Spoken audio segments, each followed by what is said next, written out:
Good afternoon, everyone.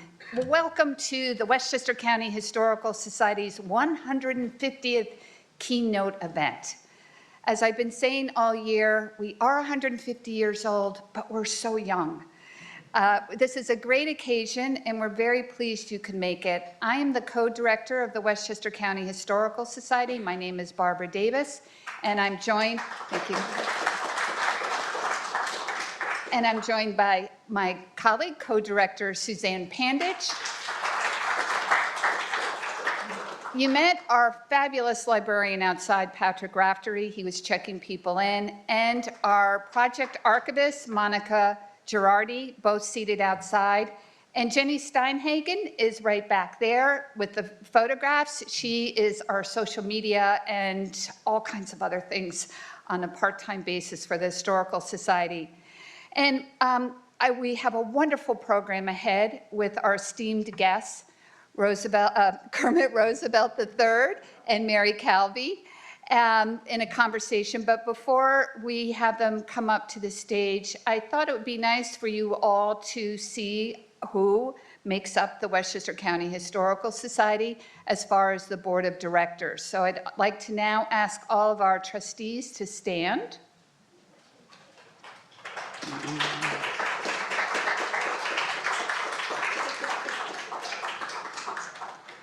And we're very happy to have a number of public officials with us today, elected officials, and you'll be hearing from them shortly. First, I will now, except not first, now I am going to introduce our Master of Ceremonies, who is also one of our trustees, Anthony, we all call him Tony Zarnecki. Please give Tony a welcome. Thank you.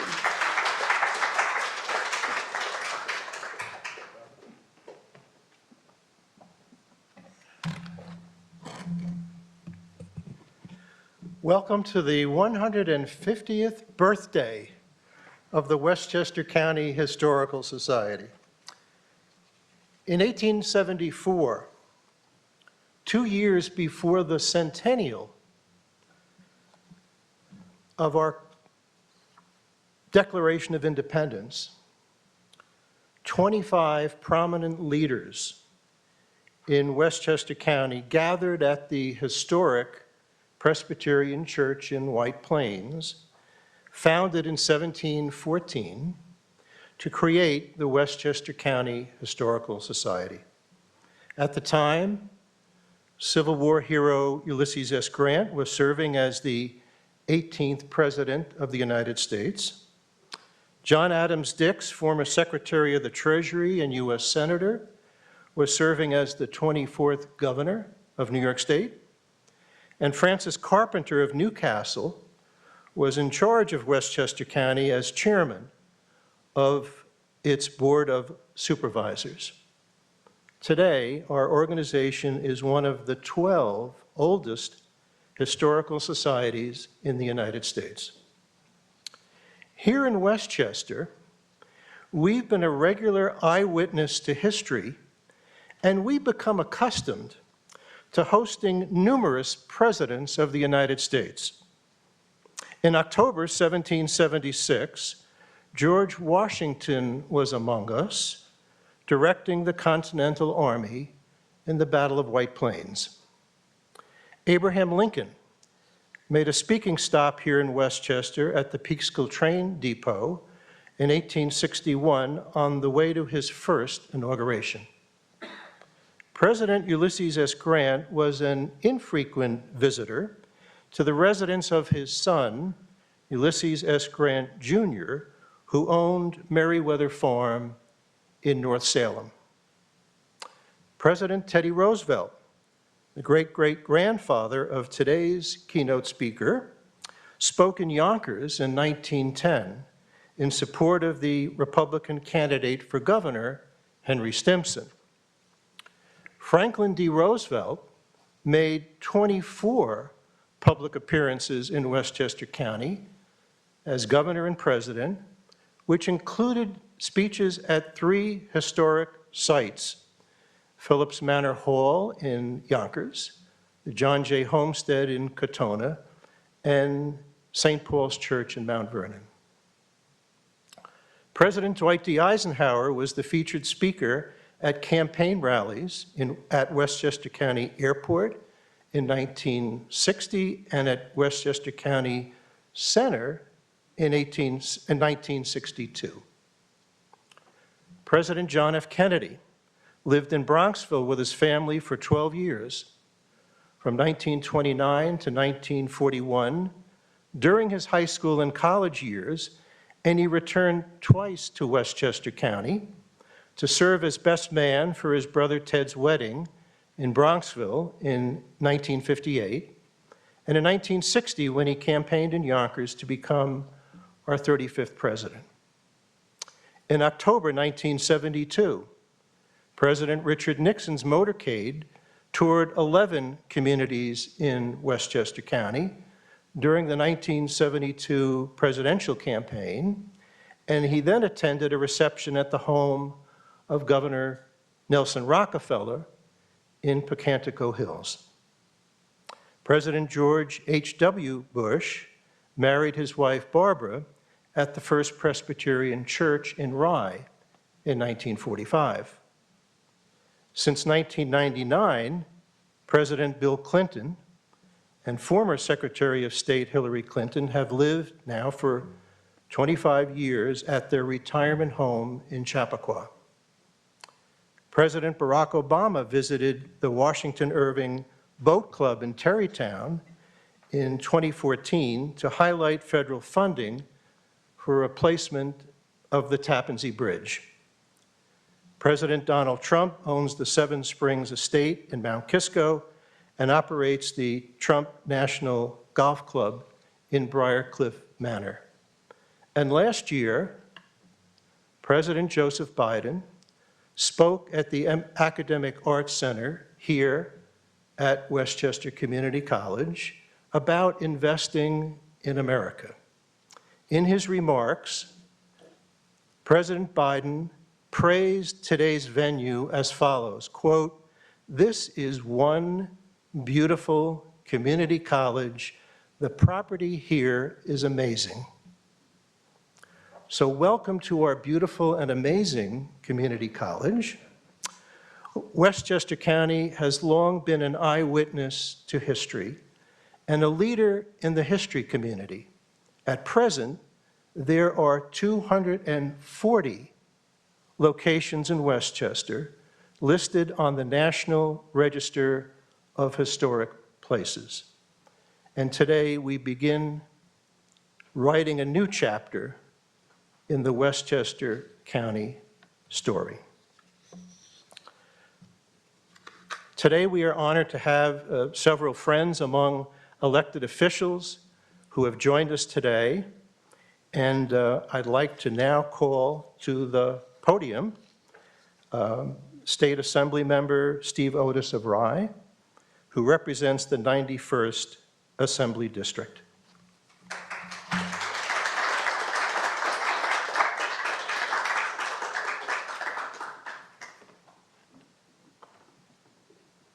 You should stay because we will. I'd like to ask the two co-directors to join us on stage, if they would. So before we talk about the Historical Society, we should, come on up, come on up. We have from the State Assembly and from the State Senate proclamations honoring this important occasion. I'm here with Mary Jane Shimsky, and we represent our Assembly delegation, Senator Andrea Stewart-Cousins, and the whole Senate delegation.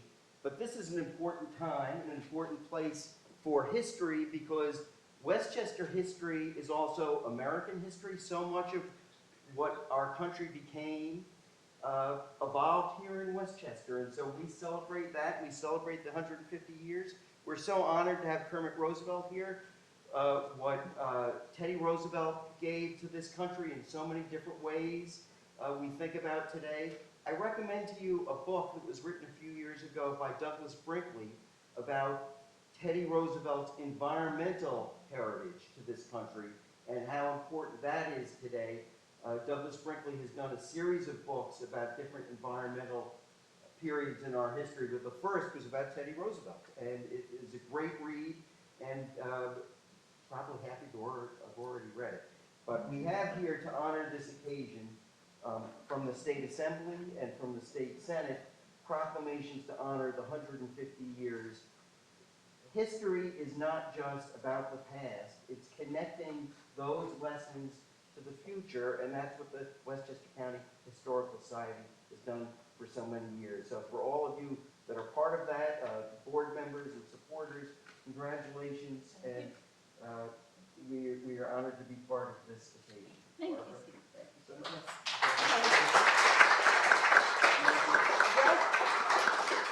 Welcome to the 92nd Assembly District, everyone. I'm Mary Jane Shimsky.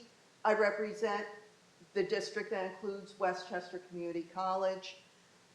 There are always so many great things going on here on this campus, and I am glad that today we have a little bit of synergy between the Historical Society as well as the college. I am here presenting on behalf of Senate Majority Leader Andrea Stewart-Cousins and Chair of the Education Committee, Shelley Mayer, a proclamation also honoring the 150th anniversary. I would also like to point out that Annie Willis from the Leader's Office is also here representing her today. Thank you very much for everything. Anyone who at least semi-regularly reads the monthly magazines that are put out by the Historical Society knows that there is a lot of invaluable information in them connecting, as Steve said, the past and the future. And we thank all of you who work so hard on the project of preserving our history. As a PhD in history myself, I know exactly how important it is, because as we listen to public discourse these days, the people who don't understand how it all came to be and how it has all been brought together can sometimes make a real hash of things. And thank you to the Historical Society, your co-executive directors, and on behalf of the State Senate as well as the Assembly, thank you very much for your 150 years of service to the community, and best wishes for 150 more.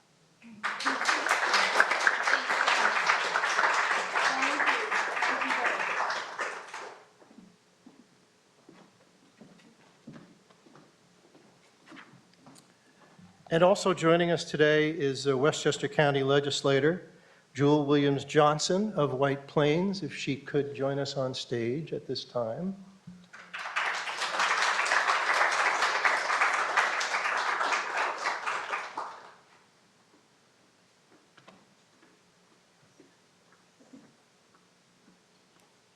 Good afternoon, everybody. Oh, this is special. I get to go before the Westchester Deputy County Executive, Mr. Ken Jenkins, who just walked in. So I have to share something personal with you. I'm having a personal astonishment moment. When you said it was 25 years ago that the Clintons moved into Chappaqua, I remember that like it was yesterday when they were searching for homes. I remember distinctly they looked at a property off of Ardsley Road in Scarsdale. So I'm feeling my age. Apropos for today. So happy birthday, Historical Society, and huge thanks to the co-directors, Barbara Davis and Suzanne Pontic. You do a great service for all of the residents of Westchester County and your pursuit of recording and keeping our precious history safe and accessible. So thank you very, very much. Assemblywoman Mary Jane Shimsky welcomed you to the 92nd Legislative District, Assembly District. Let me welcome you to the 8th Westchester County Legislative District, which includes Greenburgh, the downtown area of White Plains, and both villages of Elmsford and Tarrytown, which I am proud to represent. We know that our history is at risk, the recording of it, the archiving of it, and the preservation of it. So everything that the Historical Society does, both the directors and the board of directors, means so much to Westchester County and all of its residents. I recently gave the commencement speech at the College of Westchester, and the theme of my words and message to the graduates was to always share your story. It's so important nowadays. We all get in our little bubbles, and social media doesn't help with that. And we need to talk to each other and relay our stories. I shared that my grandfather was an immigrant from the island of St. Kitts and Nevis, and he came here with paper bags on his feet for shoes. And he started a business. He was an entrepreneur in Harlem. And the story, and my grandmother helped build that business, and it became quite successful. But those types of stories are what we all need to share with not only our youngsters in our family so they can carry it on, but to each other. So again, on behalf of the entire Board of Legislators, I thank the Historical Society and everyone involved with it, both of the board and the volunteers. We are quite grateful and honored to have such a wonderful organization represent and maintain our records in Westchester County. Thank you.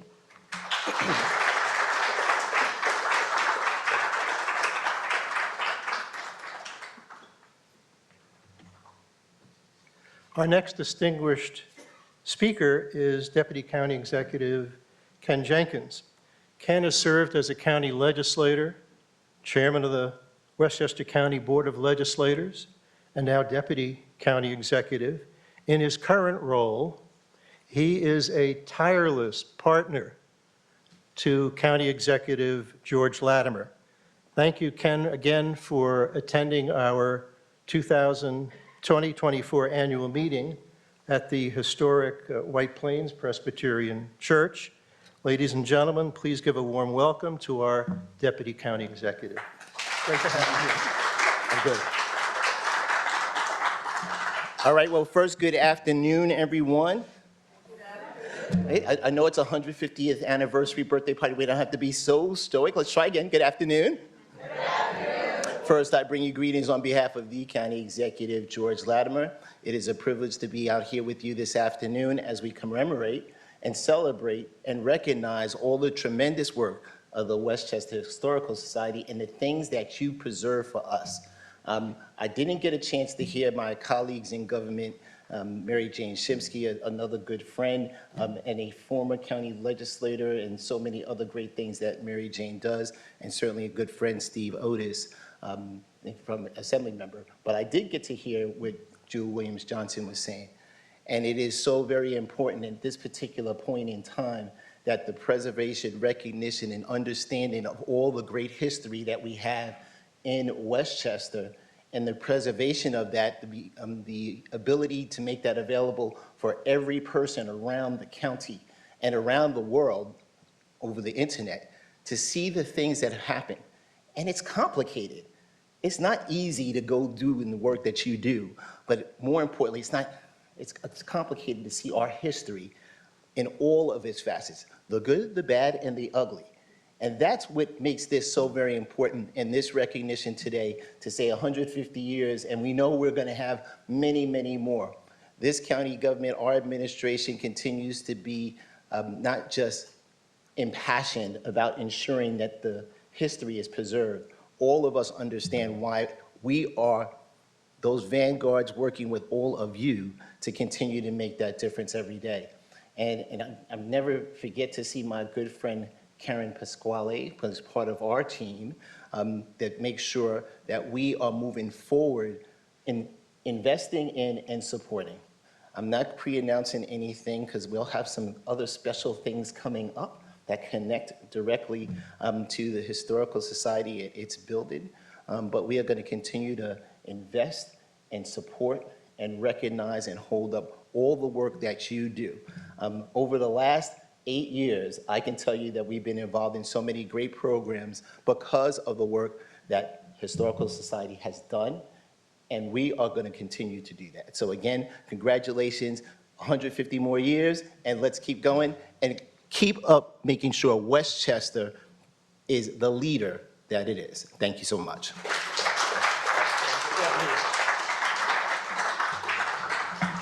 Pen? Not yours? I know you would be That would lost be a without bad that. Yeah. Now on to the main event. Kermit Roosevelt III is a graduate of Harvard University and Yale Law School, who served as a law clerk to U.S. Supreme Court Justice David Souter. So why isn't he on the Supreme Court?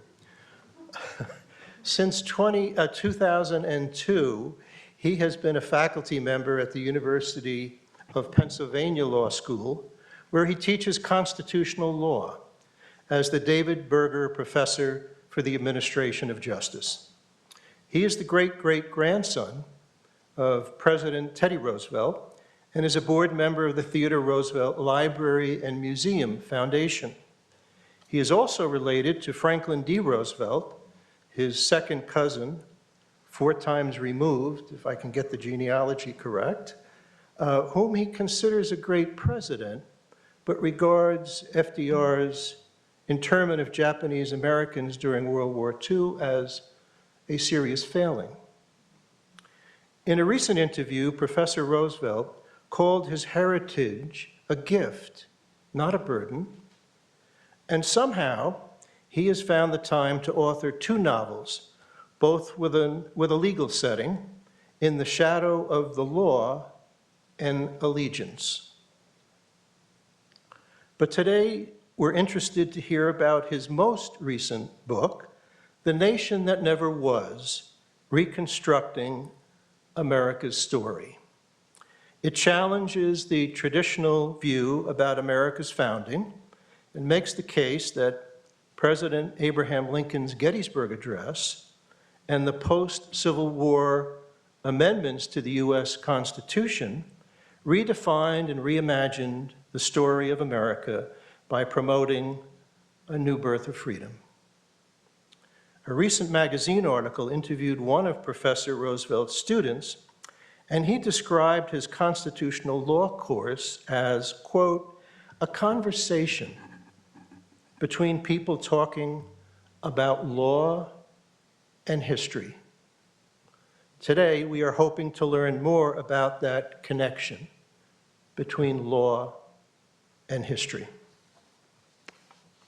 Probing that linkage between law and history will be the task today of our distinguished interviewer, TV journalist Mary Calvi. She was born and raised in Westchester County, earned a degree in broadcast journalism from Syracuse University, and worked at News 12 Westchester before joining WCBS TV in New York City as a news anchor and broadcaster. With that kind of, on 9/11, I want to make this important point. On 9/11, Mary Calvi was on the air for 18 consecutive hours. So with that kind of work ethic, it's not surprising that she's the recipient of 14 Emmy Awards.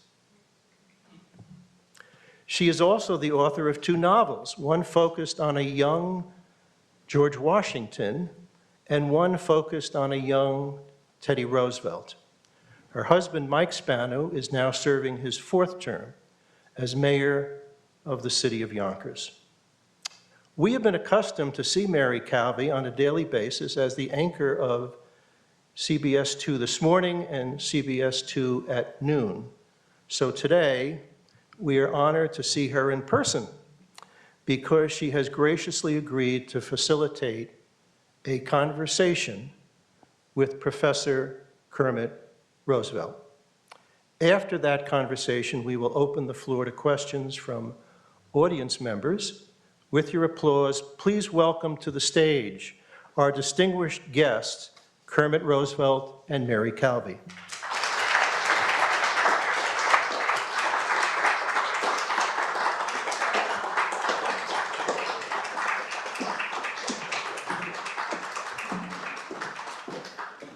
Hello, everyone. It's so good to see all of you, and always so nice to be home here in Westchester. So I am so thrilled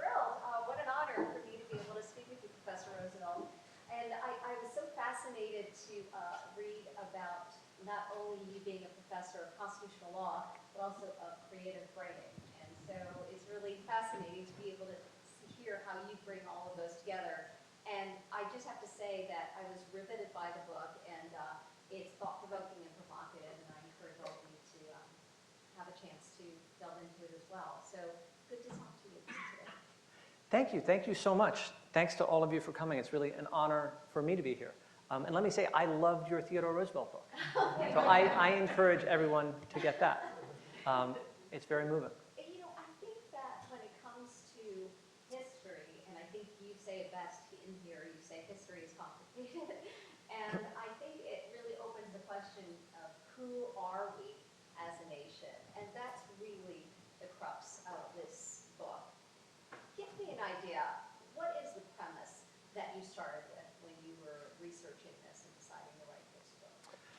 Well, there's a lot of different ways to frame the book. And one that I've been gravitating to recently is, this is a book of good news. So good news for the Westchester County Historical Society, right? Look, it's your 150th anniversary.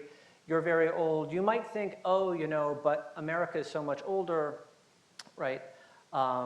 America goes back 100 years farther than the Westchester County Historical Society. And I'm saying, good news. You might be closer to the founding than you think. And then in terms of the story of America, so here are some things that I think we would like to say about America.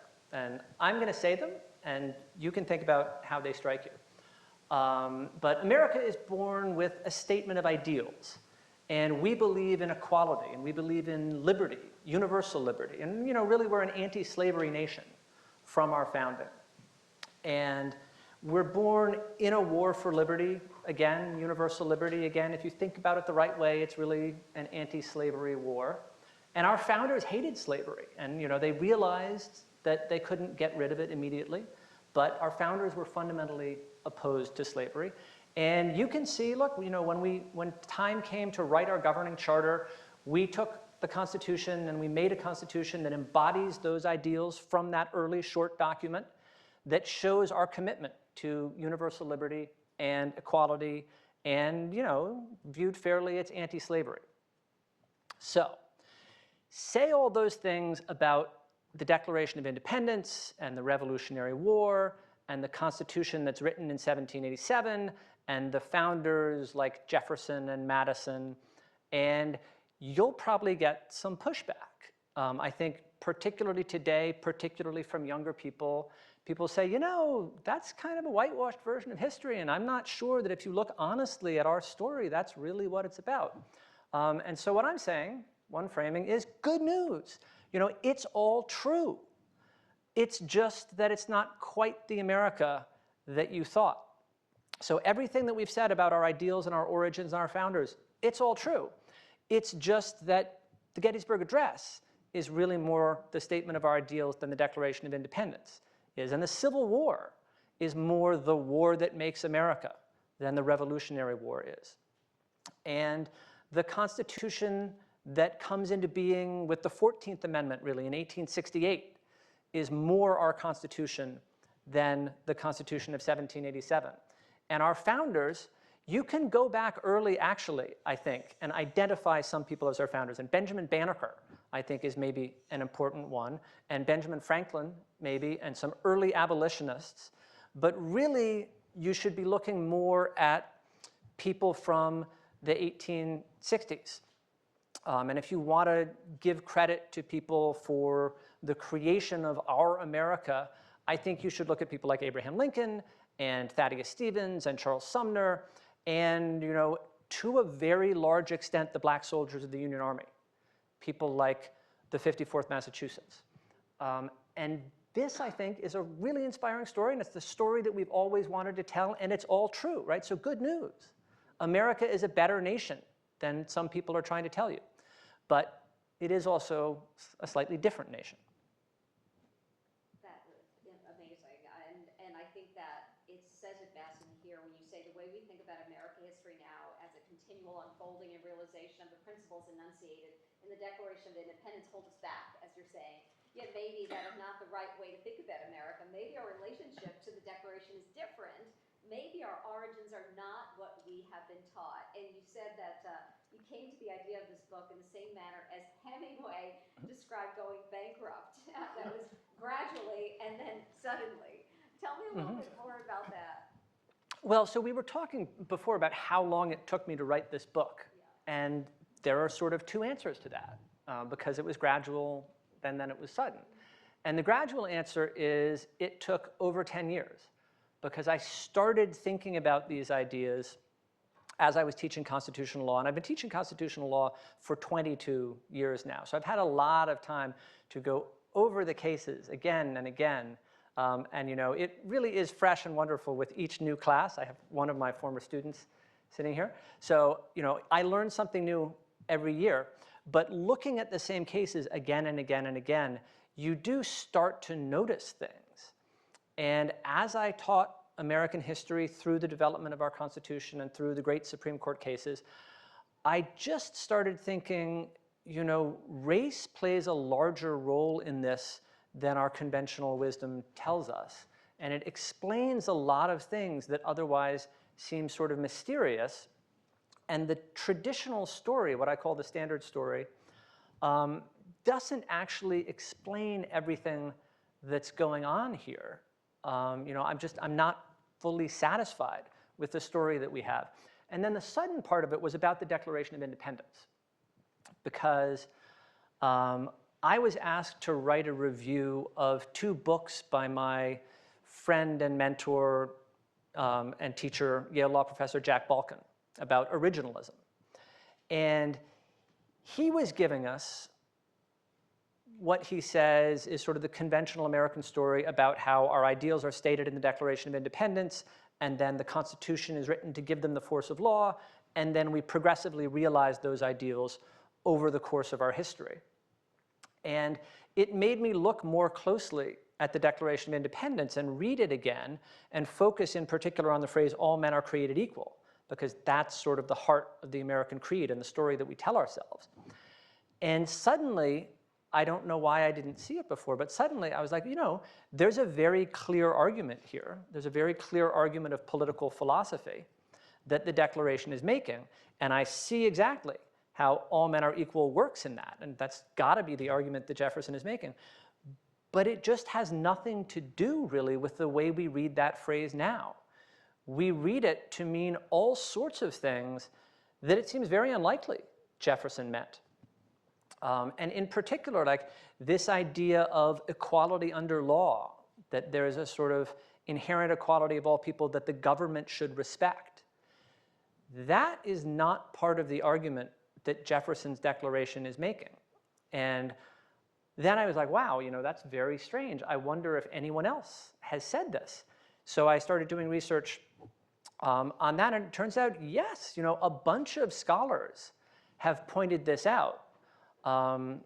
Pauline Mayer has a book about the Declaration of Independence, American Scripture, and a great article specifically on this topic, The Strange History of All Men Are Created Equal, pointing out that people didn't think that phrase was very significant in 1776. They didn't think the preamble of the Declaration was significant. They didn't think the Declaration itself was really significant after independence had been achieved. And Joseph Ellis, who's a noted historian of the Declaration, says, oddly, at the time, no one realized that Jefferson was also making this broad moral pronouncement with important implications for how society should be structured.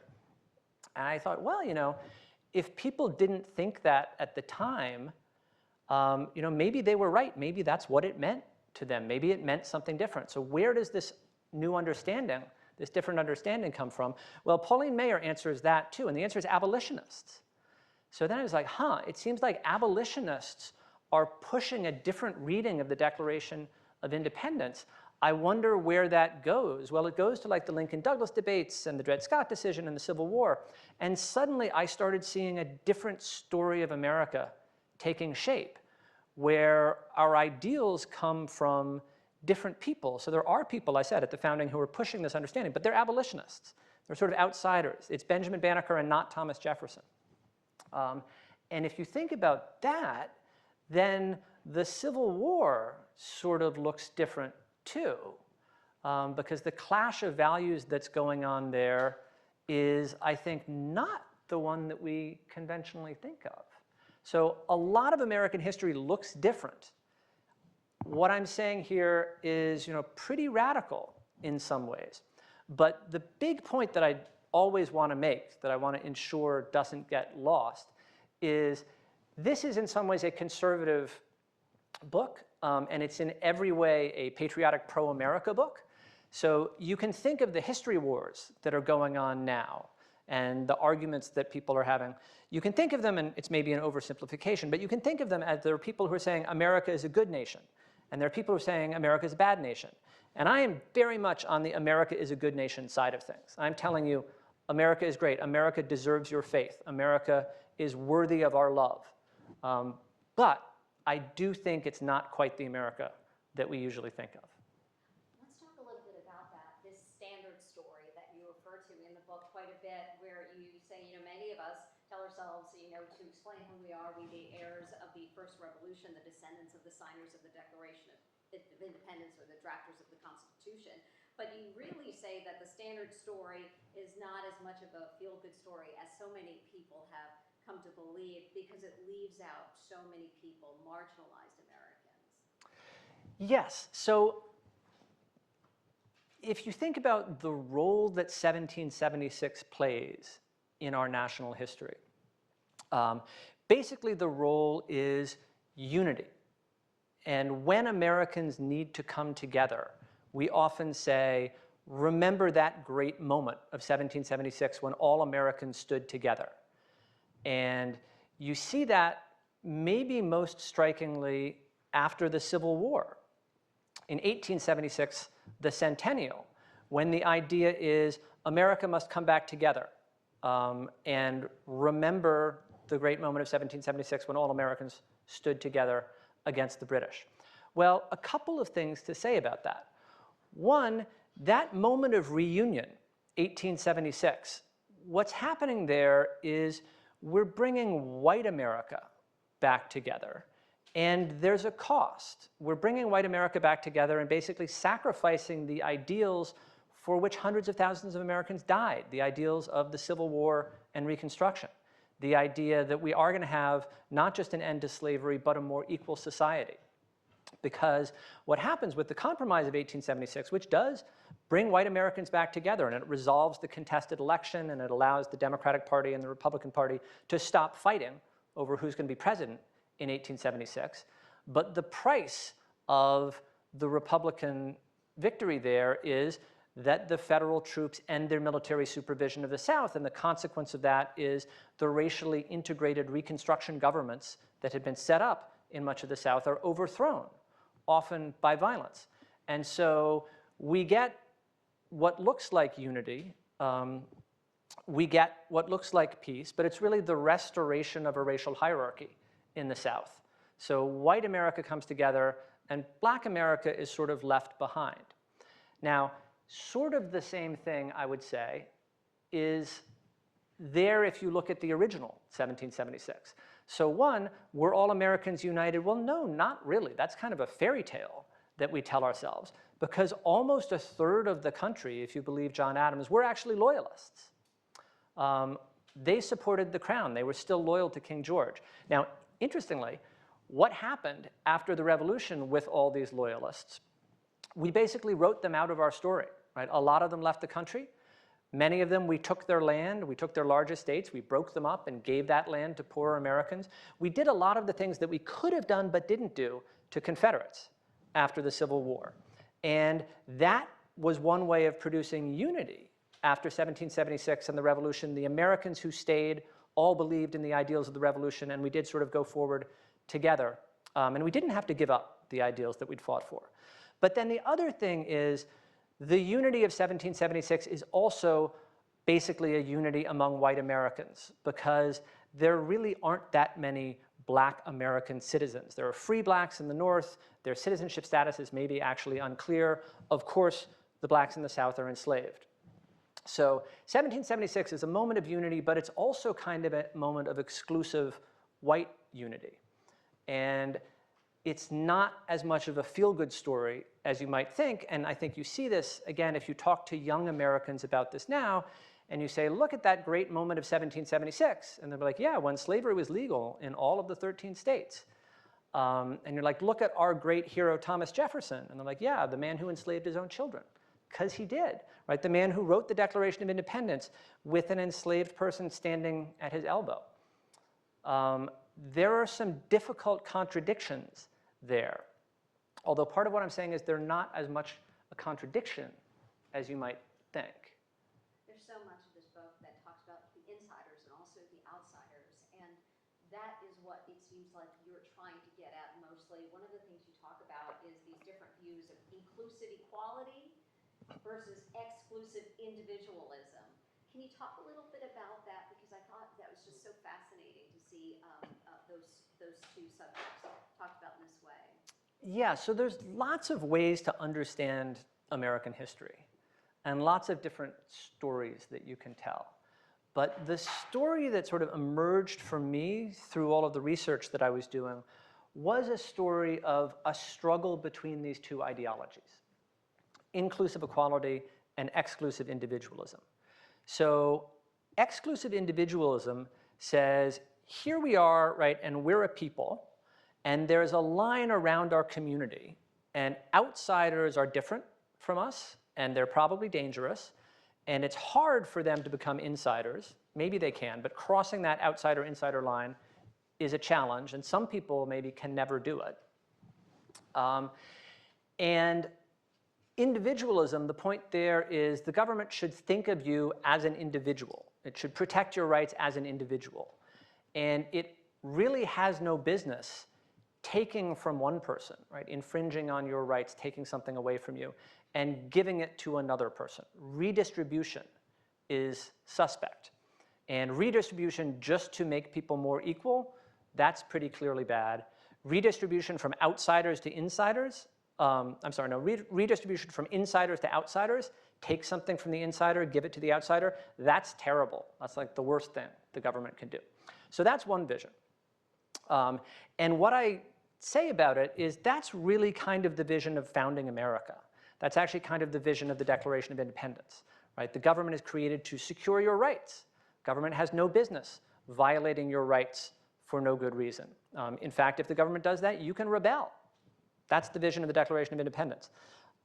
In terms of the exclusivity, the Declaration talks about outsiders a bit, right? It talks about one people separating from another people, that's the colonists separating from the British Empire. And then it talks about some outsiders. It talks about Hessian mercenaries, whom King George is bringing across the seas to complete his works of death and destruction. They're going to kill you. It talks about the Native Americans, merciless savages. They're going to kill you. And talks about King George exciting domestic insurrections. That is, encouraging the people that we Americans are enslaving to rebel. They're going to kill you, right? All of the outsiders are going to kill you. So that's the exclusive individualism. What is inclusive equality? Inclusive equality is the idea that outsiders can become insiders. Maybe they become insiders even if the states that they live in don't want them to. So the state of, let's say, South Carolina wants to exclude people from its political community. Why? Because they're black. But guess what? If you're born in America, you're a US citizen, and the states can't exclude you, right? So that's forced inclusion.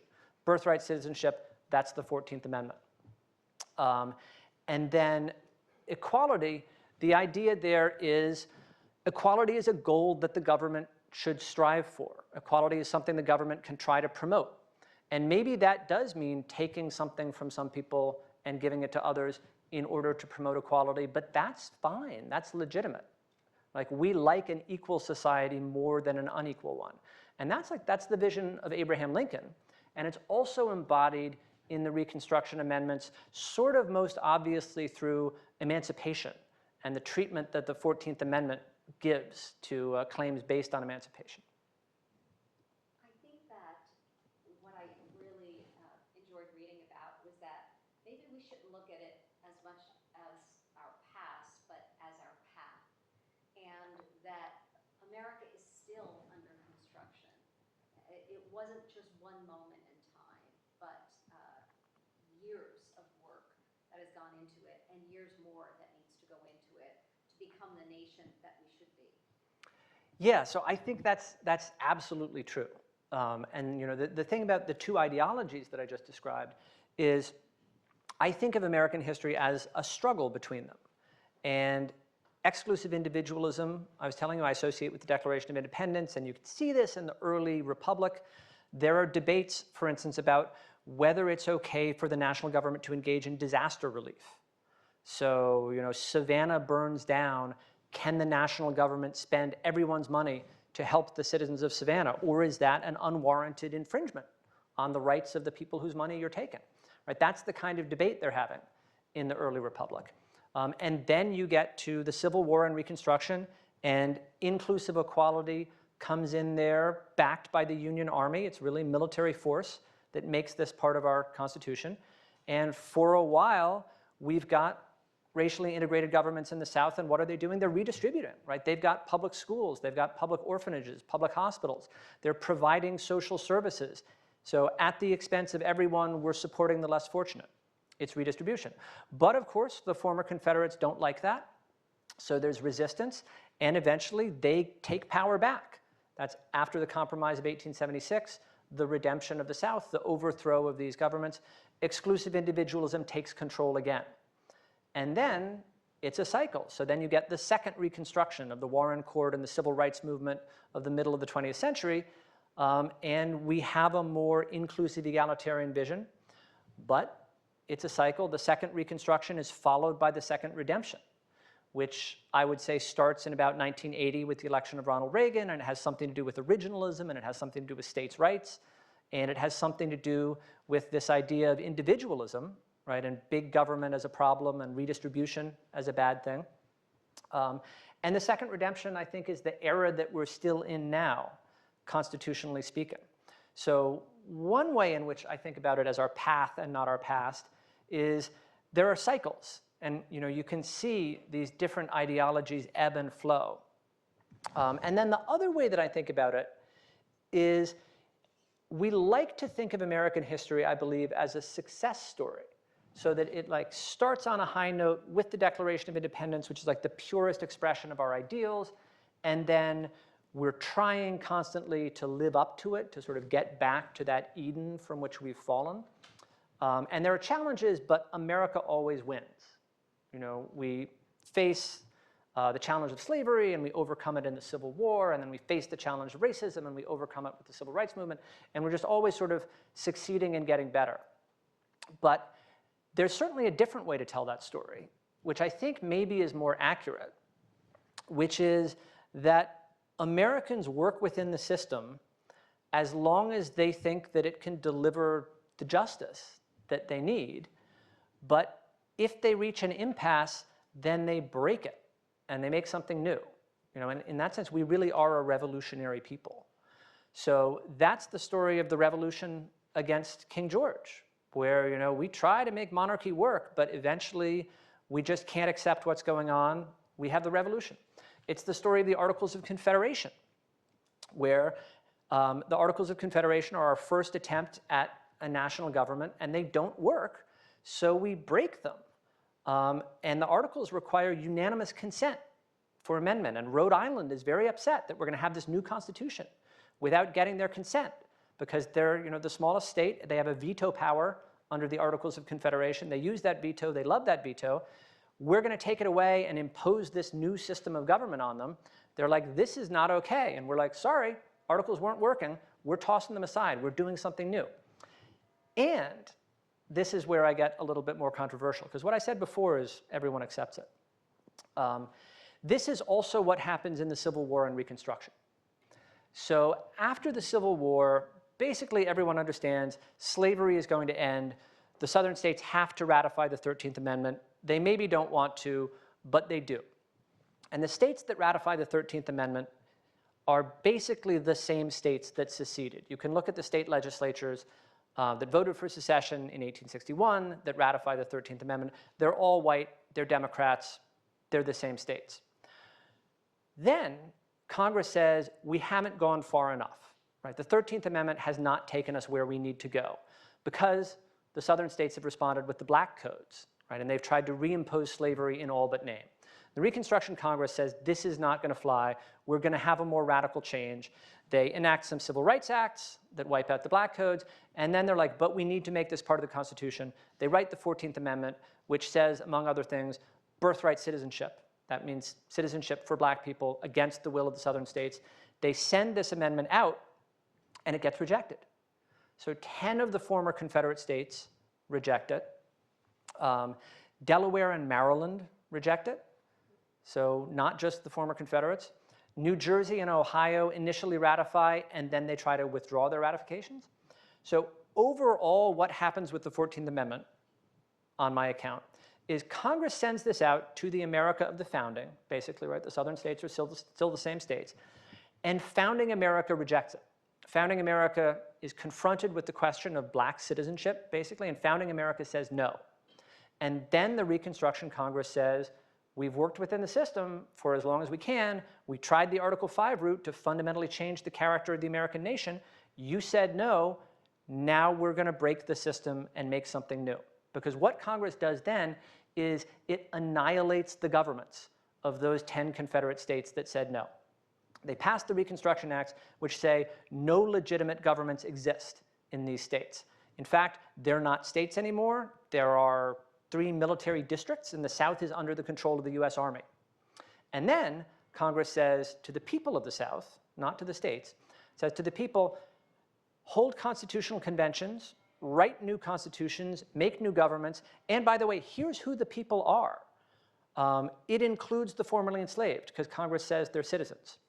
And when you're holding these constitutional conventions, the formerly enslaved can participate. They can be delegates. They can vote for delegates. But former Confederates can't. So Congress creates geographical sovereigns, let's say, with a different body of citizens, right, a different people, and a different distribution of political power. And I would say those are new states. Those are different states.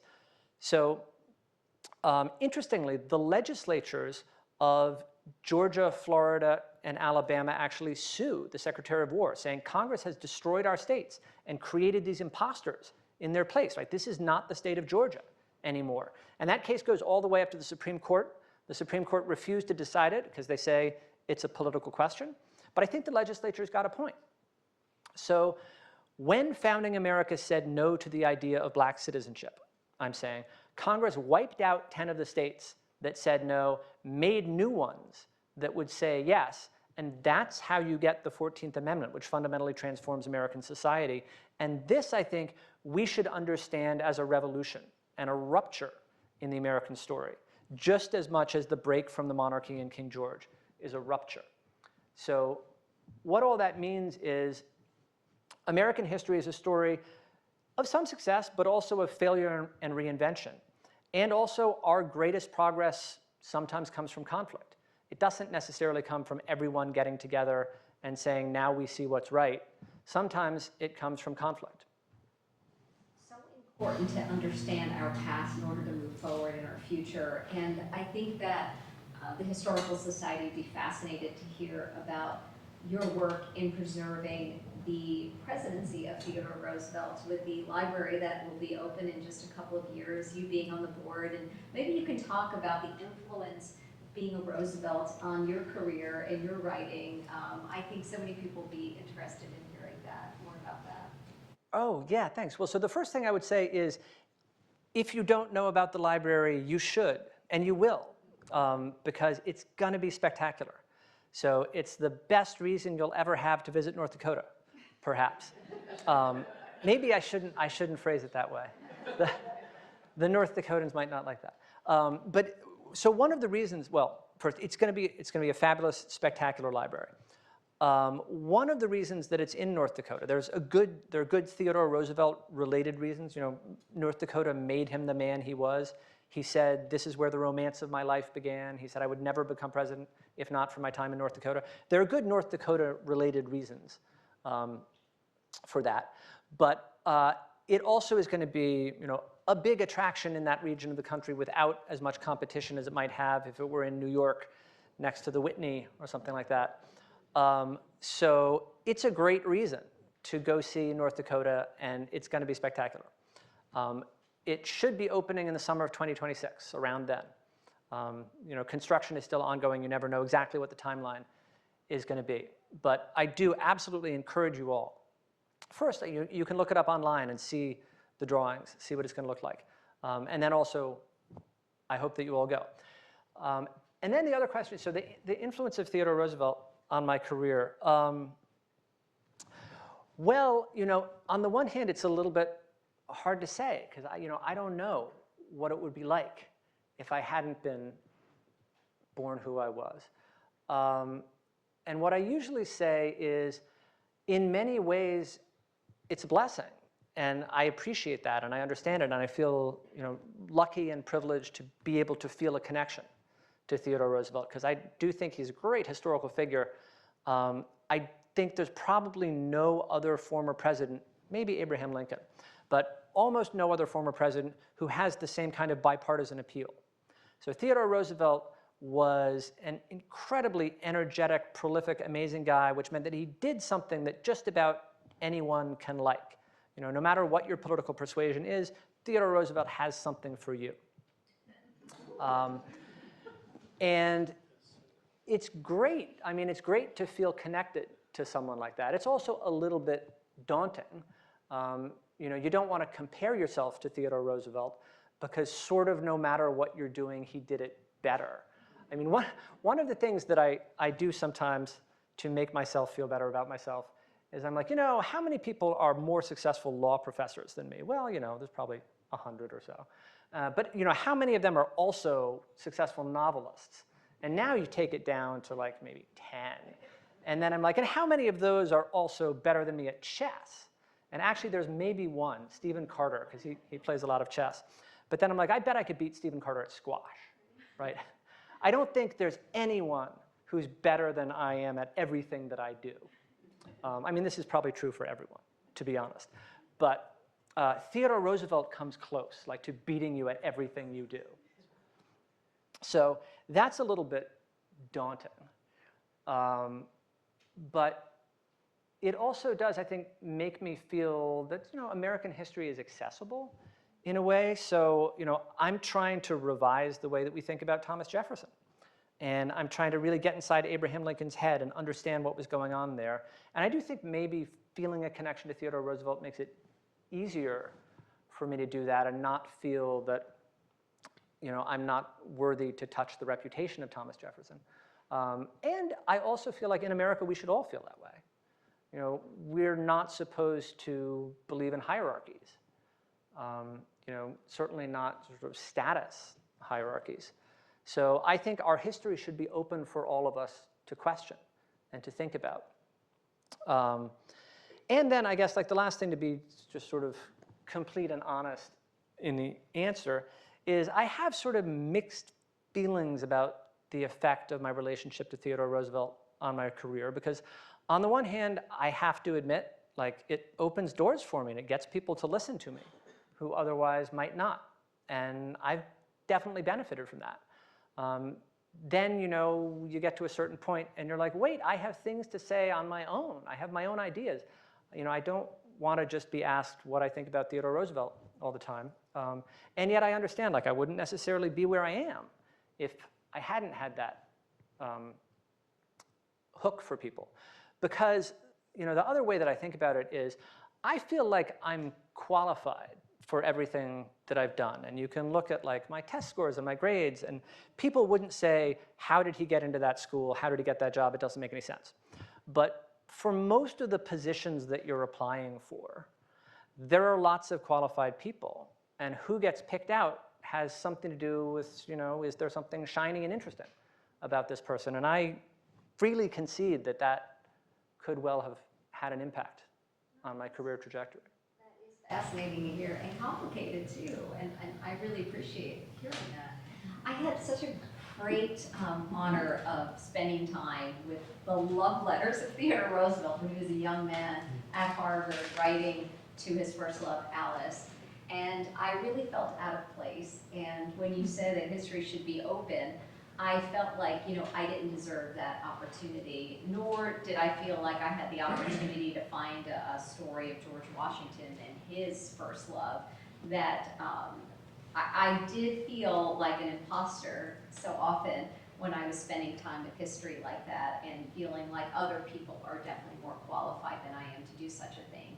But the way you open up history for all of us, I think gives us all a chance to say it can be ours too. And that's really so, so lovely to hear.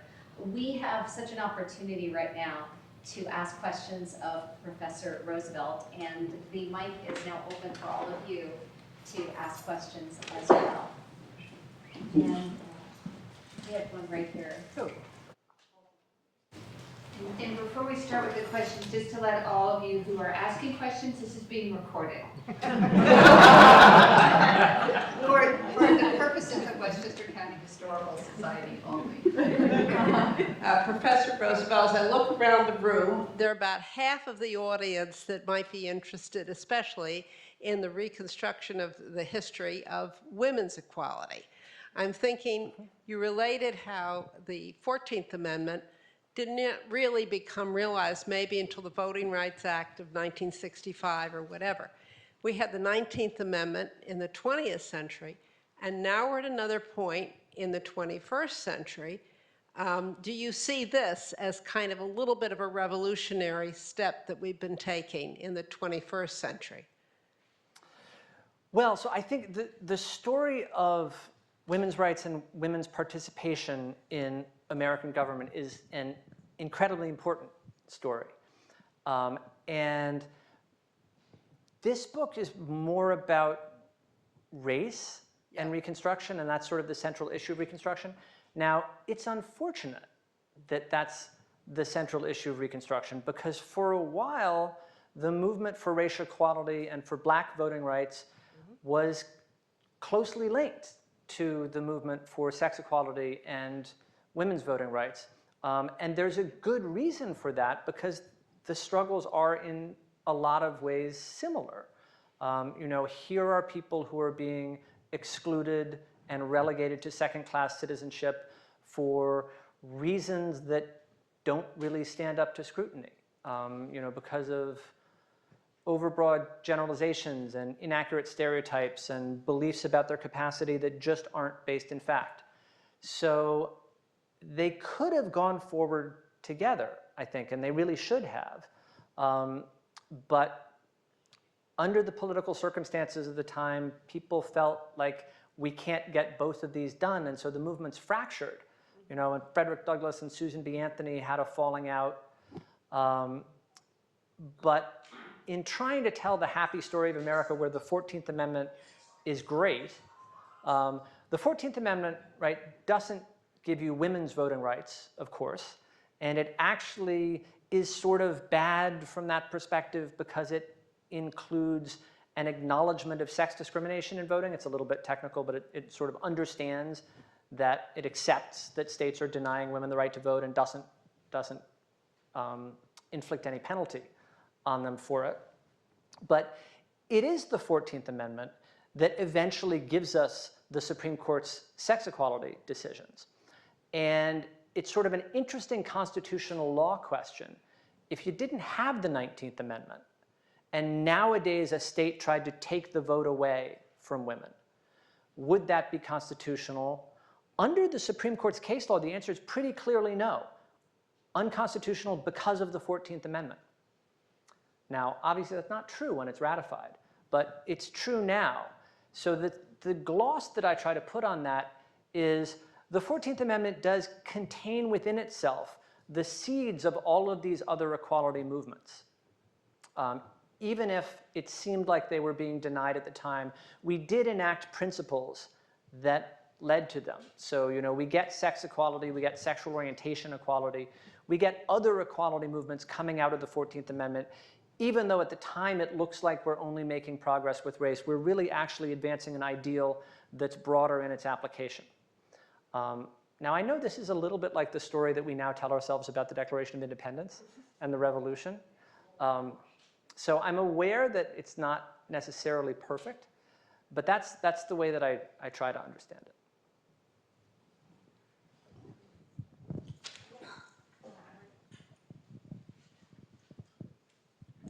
Thank you. That was a very interesting talk.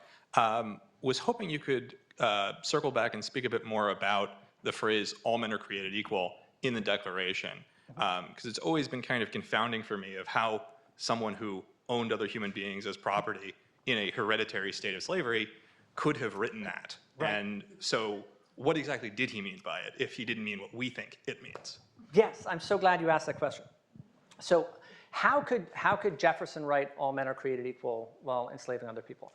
How could the Continental Congress accept that as the first self-evident truth of the Declaration when there was also in one of Jefferson's drafts a passage that criticized the international slave trade, right? Not slavery in America, but the international slave trade. And they're like, take that out. We can't say that. How could the Declaration end up saying all men are created equal and at the same time it's terrible that King George is exciting domestic insurrections among the people we enslave? Like, wow, seems like there's a lot of inconsistency there. Seems like there's a lot of inconsistency there if you think all men are created equal is anti-slavery. If you think that it's not, then the contradictions disappear. So how could all men are created equal not be anti-slavery?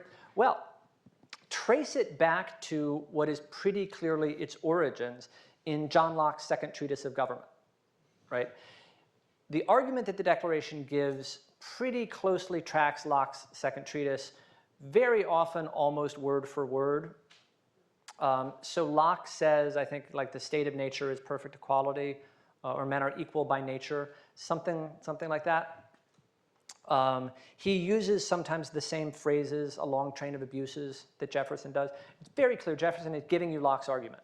So how does Locke's argument go?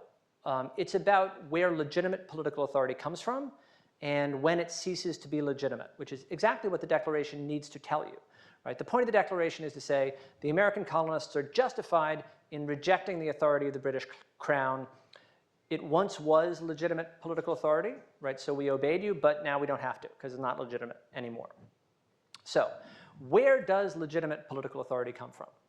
Well, one answer would be it comes from God, right? Some people are chosen by God as kings to rule over others, and that's sort of the beginning, the initial moment.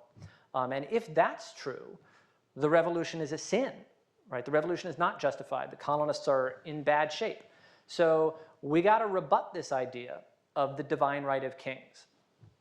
And that's what all men are created equal is doing. So Enlightenment political philosophy, and Locke does this, and so do Hobbes and Rousseau, they all start by saying, imagine this, right? Imagine that people just existed, and there's no government and there's no laws. And we call this the state of nature. And obviously that never actually really happened. That's not, there's not a hypothesis about history. It's a hypothetical thought experiment. So if there were no government and no laws, if people were just created, if they popped into being, would anyone have an obligation to obey anyone else? Would anyone have legitimate political authority over anyone else? Locke says no, and Jefferson says no. And the way you say no is all men are created equal. Equal meaning no one has an obligation to obey anyone else. And then the question is, where does that obligation come from? And Locke and Jefferson give you the same answer, which is in the state of nature that we've been imagining, you have no obligation to obey anyone else. You're all equals. You have your natural rights, your right to life, liberty, maybe property. Locke says property. Jefferson says pursuit of happiness. You have these natural rights, but they're not secure because someone else might come along and violate your rights. Some other individual might come along and take your property or kill you or enslave you. And so people come together to form societies to protect themselves. So you form your society and you decide who's one of us and who's not. And then everyone who is within your society promises to obey the government, right? Governments get their just authority from the consent of the governed. And the duty of government is to protect your rights, to secure these rights. So it's sort of a mutual self-defense pact, right? You and I and whoever else we want comes together and we're all going to protect our rights against the outsiders. So now what? Does the government have a duty to treat us equally? No, I mean the government's legitimate as long as it's formed by consent and it protects our rights. Does the government have a duty not to enslave us? Yes, it does, right? It is wrong for the government to enslave its own people. which is why the colonists can say, King George is trying to make us into slaves, and that's terrible, because the government is supposed to protect your rights. If it enslaves you, it's taking away your rights. Does the government have a duty not to enslave outsiders? No. You can make arguments about why that's wrong, and it does require some justification, because if you enslave someone, you're taking away their natural right to liberty. But nothing in the political theory of the Declaration is about the duties that governments owe to outsiders. It's about the duties that governments owe to insiders. So is it ever justified to enslave other people? Well, that's a complicated argument at the time, people think. And Locke himself says sometimes it's okay. Right? It's okay to enslave defeated enemies in war because you're entitled to kill them, and enslaving them is more merciful. Now, that's not an argument that could be used about slavery in America, but people had other arguments. We're giving the people we enslaved the benefits of civilization and religion and things like that. So the phrase all men are created equal, sort of the short takeaway of this, sorry. The short takeaway is it's a very condensed statement of part of Locke's argument. And it really doesn't have anything to do with enslaving people who are not members of your political community. Thank you. There's a question back. This will be our last question, and I'm sure there's plenty of opportunity after our reception outside. I'm sure Professor Roosevelt will answer further questions. And more briefly. Professor Sorry. Roosevelt, I'd be interested in knowing your thoughts about the Supreme Court's decision that the President of the United States is immune from prosecution for official acts without saying what official acts are, and asking the Federal District Court in the Southern District of New York to decide whether there were official or unofficial acts in this case. Well, thank you. That's a very interesting question. And it's complicated, but I am going to try to answer it briefly. So there are two parts of that, I think. One is the substance of the decision. And what I would say there is I think they're really messing that up. So substantively, there's something there, right? There are some things the president can do that Congress shouldn't be able to stop the president from doing. That's like the sensible idea. To think about this as an immunity for criminal prosecution, if the president orders SEAL Team 6 to assassinate a political rival, which is certainly an official act, that seems like totally the wrong way to think about it. And bringing in this idea of the sovereign that has no responsibility to obey the law is very un-American, I think, and very unoriginalist if you look at what the founders wanted. So, in some ways, I'm a big originalist. I'm like, look at how they understood the Declaration in 1776. It's really important to understand that history. If you give that kind of historical analysis to the Supreme Court's decision, it fails. And then the second is like the procedural aspect. What are they doing here? Why did they delay this decision? Why are they sending it back to the lower court without clear instructions? I don't know. They're making a mess of the prosecution.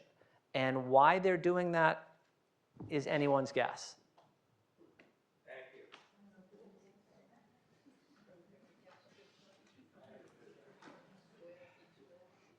Well, this was a truly powerful conversation and an awesome learning experience. So with your applause, let's thank Professor Roosevelt and Mary Calvi.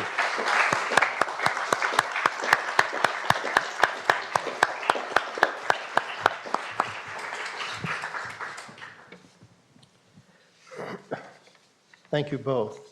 Now, at the end of any successful show, those who performed line up on the stage for a curtain call. No organization operates on automatic pilot. The Westchester County Historical Society functions with 3 exceptional employees, and I'm going to ask them to line up on stage for a well-earned curtain call so that we can publicly thank them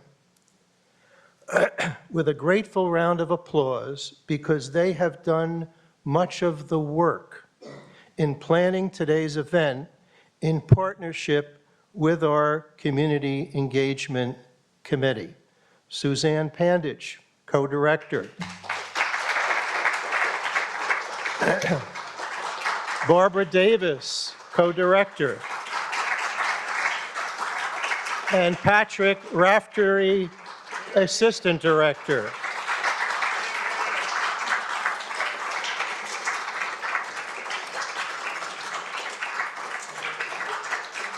Now let me just briefly comment. These three professionals operate as the official historian for Westchester County, publish an award-winning quarterly magazine, deliver public programs, act as a resource for local historical societies, develop private sector and foundation grants to strengthen the history community, and actively promote the preservation of historic sites. Their dedication, commitment, and leadership are simply unmatched. Thank you, Suzanne, Barbara, and Patrick.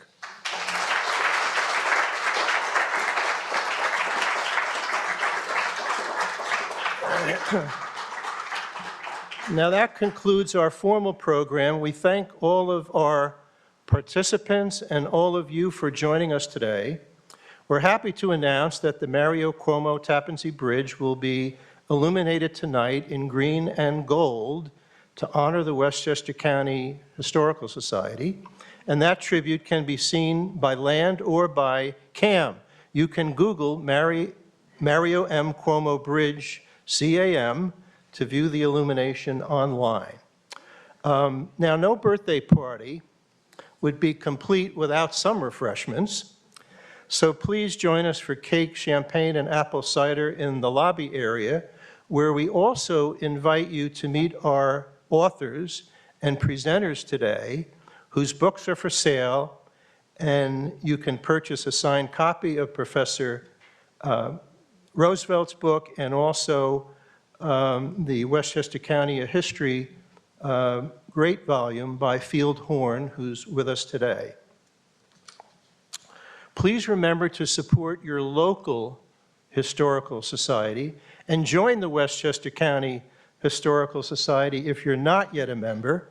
Help us to keep history alive and truthful, preserve our treasured historic sites, and build a more perfect union during the next century of the Westchester County Historical Society. Thank you all.